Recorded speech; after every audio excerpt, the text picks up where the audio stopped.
বরের থেকে এরকম সারপ্রাইজ যদি পাওয়া যায় তাহলে কার না ভালো লাগে। হ্যালো, আমি রিয়া, আমার একটা নতুন ব্লগে তোমাদের সবাইকে ওয়েলকাম।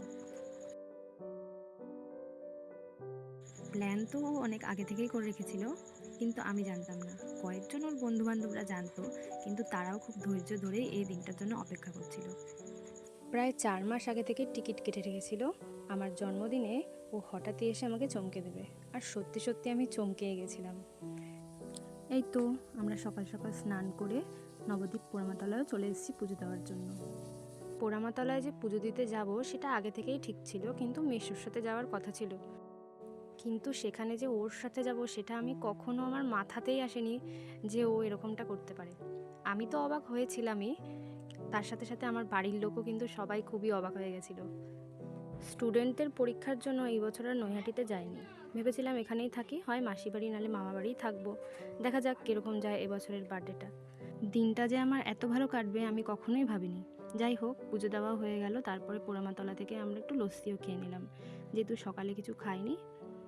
ওর এই লস্যিটা খেতে খুবই ভালো লাগে, কিন্তু আমার অতটাও ভালো লাগে না। তারপর মামা বাড়িতেও চলে গিয়েছিলাম। মামা বাড়িতে যাওয়ার পরে আরও একটা উপহার পাই, সেটা তোমরা সবাই দেখো।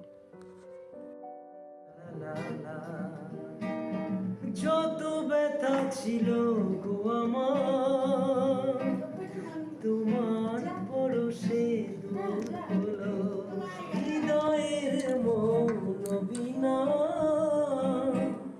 নিমেষে গানে হলো, নিমেষে গানে সুর হলো। ভালোই লাগছে তোমাকে, জানো? খোলা হাওয়া আমার খোলা জানলা। গানটা তোমাদের কেমন লাগলো তোমরা কমেন্টে জানিও। আর এই নিয়ে তো গিটার বাজাতেও জানে না, গানও ভুলভাল, যা লিরিক্স বলবে গান ভুলে যাবে। তাও একটু চেষ্টা আর কি, একটু হাসানোর চেষ্টাই করছিল। এই তো তারপর মামি আমাকে সুন্দর করে সাজিয়ে খেতেও দিয়ে দিল। দিনটা আমার এরকমভাবেই কাটলো। আজকের ভিডিওটা এটুকুই, দেখা হবে আবার অন্য কোনো ভিডিওতে।